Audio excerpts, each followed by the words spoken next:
What I wanted to talk about today is kind of take a step back from giving you direct advice on what to do on certain things and kind of tell you about my current struggles as a software developer. Welcome to Suitcase Coder, the podcast. I'm Laura, and I host this podcast where I track my journey from joining a coding bootcamp to becoming a remote developer.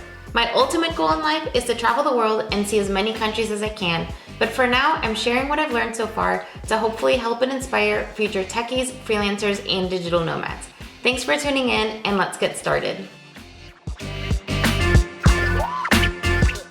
Hello. So over the weekend, I did something that I probably shouldn't have. I went back and listened through some of my old podcast episodes. That doesn't stop me from doing this because I do enjoy, obviously, creating these podcasts and creating these YouTube videos. If you are watching on YouTube, it's part of the fun. I've actually really enjoyed this. But one of the things that I noticed on some of my first episodes was the fact that on the first ones, because my only goal was to just sit down and do the podcast, I was way less scripted, quote unquote. Not that I ever script my podcast episodes, but now I do have at least some kind of goal in the videos to provide resources or tools or advice that I can give you that I truly believe can be helpful to you. But in that, I think I lost some of the genuinity. That's not a word. Genuineness.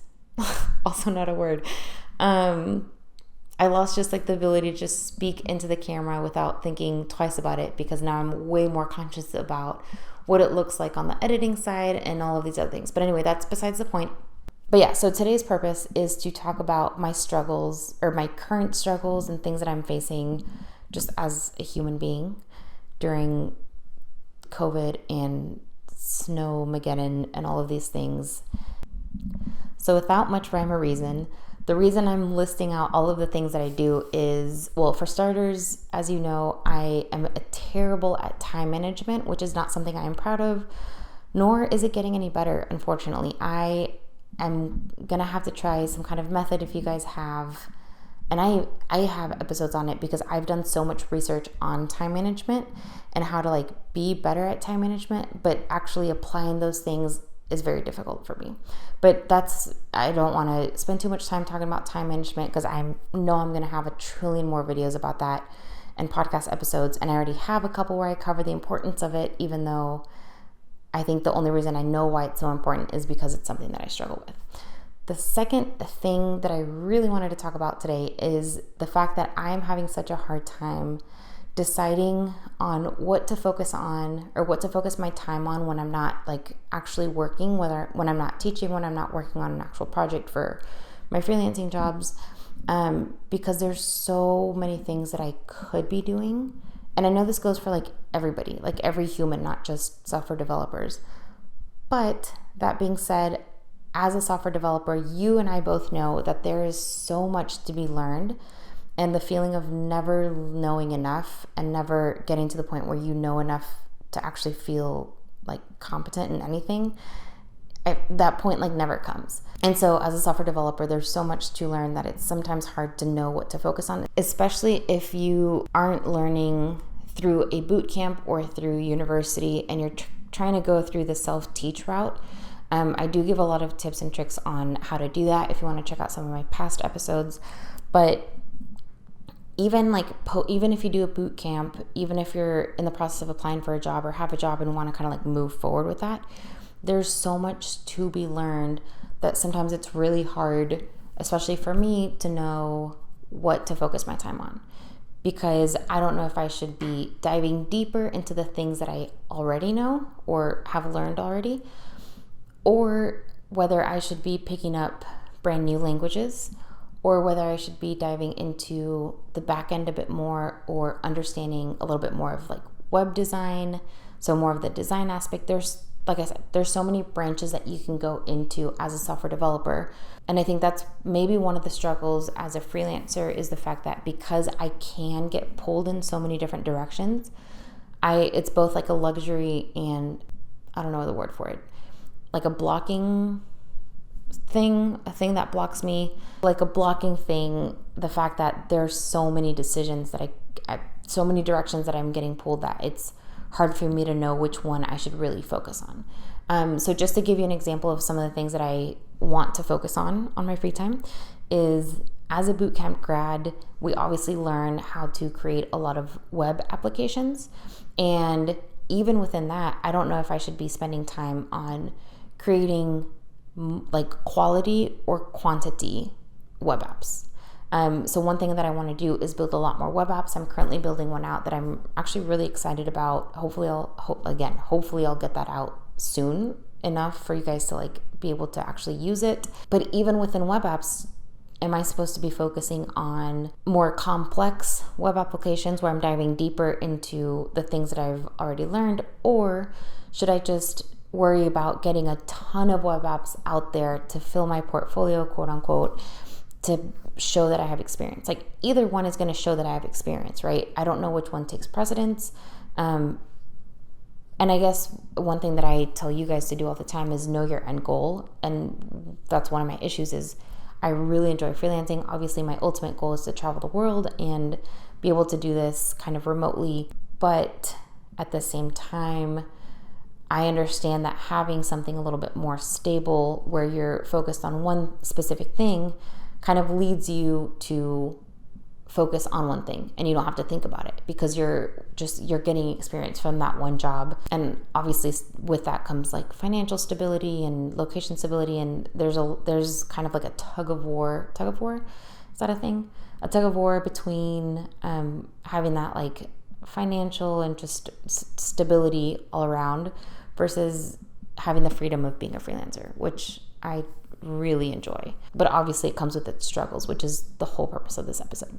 Another thing that I would like to focus my time on is learning a new language. So as a WordPress developer, I actually I'm not very well versed at all in PHP or Laravel, and those are two language and framework that work really well and work hand in hand with WordPress. And I know that as a developer, it would make me a way stronger candidate or way stronger WordPress developer if I were to focus my time on that. But again, it's pulling away from the things that I already know. So it's kind of that tug-of-war again, pulling my focus onto something else, which is fine. I don't think there's anything wrong with it, but I just struggle with having the time to either do both or kind of putting one thing, maybe that's it. My struggle is like putting one thing to the side and not knowing when to just kind of set something to the side and not focus on it. Another thing that I would like to spend more time on are these episodes, actually, this podcast recording, the YouTube tutorials. I think through tutorials, again, I love teaching, and I believe that through the tutorials, not only does it help me really and truly grasp some of the things that I learned, but also I enjoy helping you guys, and I enjoy making things simpler. And so really, I just wanted to share with you that even though I'm giving all of these tips and advice and tricks and resources on these episodes, to kind of give you the reality side of things where I don't just have all the answers, because I most definitely do not, that I myself actually struggle through a lot of the normal things that a lot of other people struggle through. And like I said at the beginning in my intros, I try to share my own journey, and part of that journey is the struggles, is imposter syndrome, is not knowing what to focus my attention on. So that's definitely like the biggest struggle. But all of that being said, again, I don't have any advice for this because it's something that I'm currently going through. But I did jot down 3 things that I want to try to hopefully help me with this decision fatigue. If you haven't heard what decision fatigue is, it's essentially the thing that happens to your brain when you try to make too many decisions. When there's too many decisions in front of you, your brain just kind of like shuts down. It's too tired to even decide on a single thing. So like when you go to a restaurant and the menu is like 3 pages long and you can't decide, it's because they've given you too many options. You can't decide on what to eat. At least that happens to me a lot. So anyway, the 3 things that I'm going to try to do in the next month, and you guys can definitely follow up with me on that and keep me accountable, are, let me get my paper real quick. I wrote it down, actually. So, this is a good one. So the first thing I wrote down is to focus on what I can control. So that being said, I want to make sure that I set aside time for, and that kind of goes into the second one, which is blocking time out of my calendar, which I talk about a whole bunch. But the first one is doing that for the things that I can control. So for example, I know I teach certain classes at certain times. I know that I want to put in X amount of hours as a freelancer for one of my freelancing jobs. So setting aside time for that and controlling those hours as much as I possibly can and making sure that those are non-negotiables. So that way I don't stress about all the things that I have to do. And I think in that, it will help me realize how much time I actually have left to even worry about all of these other things that I want to do. And so, yeah, I think this one will be really helpful because I'm going to write it down either in my calendar or a Notion or on one of my time tracking apps that I have way too many of. I'm going to somehow visualize what's already taking up my time and things that I can't remove from my calendar. And those are things that I know that I can control already. So I just finished talking about the first thing that I'm going to try my hardest to do in order to avoid feeling stressed when I'm thinking about all the things that I want to accomplish when I'm not actually working. And one of those things is realizing how many hours in my week I'm actually working, so I can't dedicate those hours to being stressed out about something else. So that's step one, is somehow visualizing the time that I've already got blocked up and away from the calendar. So if this is something that you're struggling with, like, feel free to try it with me and see if what works for you, what doesn't. And if you have any other tips or tricks that I can implement that has worked for you, please let me know either by reaching out to me on any of the social medias or in the comments below. But we're not done yet. There's other things I'm going to try. So one thing that I know helps me a ton, just like in life, is journaling. And the journal doesn't have to be like, dear diary, today, blah, blah, blah. No. My journal, the journal that I've picked up on that has helped me a ton, is called the 5-minute journal. Obviously, I'm a huge fan of notebooks. I mention it all the time. So I do have my set of notebooks that I go through to do the 5-minute journals. And what it is at the beginning of your day, you track 3 things you're grateful for, 3 things that you could do to make today great, and a daily affirmation. Something simple, something small or big, that's totally up to you. It's your journal. But just starting my day off with that helps a lot. And then at the end of the day, stating 3 good things that happened today, and then how could I have made today better. So what I really like about those is the middle one in the first part of the day, and then the last one in the second part of the day, is it focuses not on like what went well today, what didn't go well today, because that can be filled with things that are totally out of your control. Like Snowmageddon in Texas last week was totally out of my control, but it's something that I faced, and that's not something that I purposefully did to make my day better or worse. And it's not something that I could have controlled. So the way that journaling works for me is that it clearly states what's in my control, and then obviously like things that I'm grateful for, and then the affirmations really, really work for me because it's almost like a daily reminder of the goals that I want to set for myself and kind of what I want to move towards going forward in my life. And so just having that daily reminder of what I'm working towards helps me focus my mind and just like my day, my time on the things that actually matter, which kind of leads into the third thing that I'm going to try a little bit more like stricter on.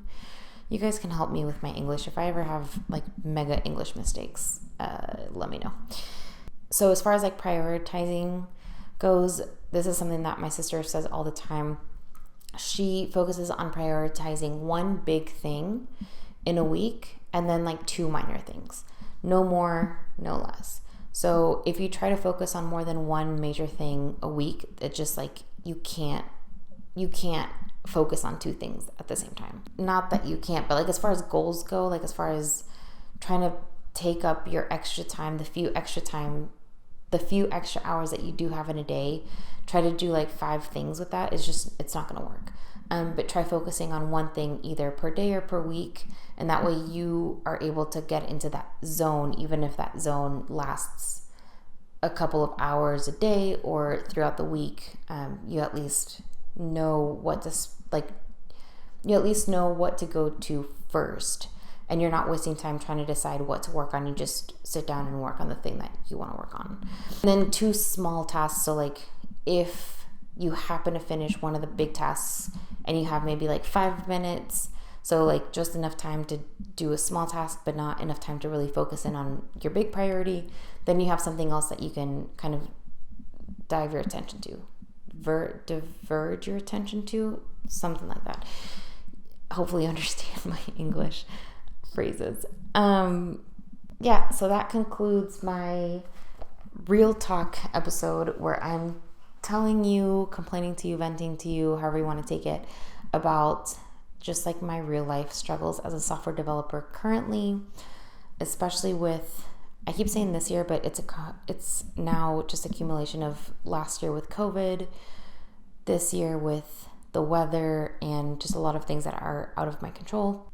And to make sure that I'm sharing all of my experience as a software developer with you on this podcast rather than just shooting advice to you. Obviously, a lot of that advice comes from things I wish I would have known, but this is currently things I wish I knew now that I don't yet have the answers to. But I'm going to try the 3 things that I said I was going to try. And if you want to hear how that's going, definitely let me know. And I can do like a quick follow-up either on a separate episode or just talk about it quickly in my Instagram or something like that. So you guys let me know. And thanks for listening. And I will see you guys next week. Or I guess more likely you will listen to me next week. You won't see me because I don't know where you live. If I did, that'd be creepy. And I'm going to end this. Okay, bye.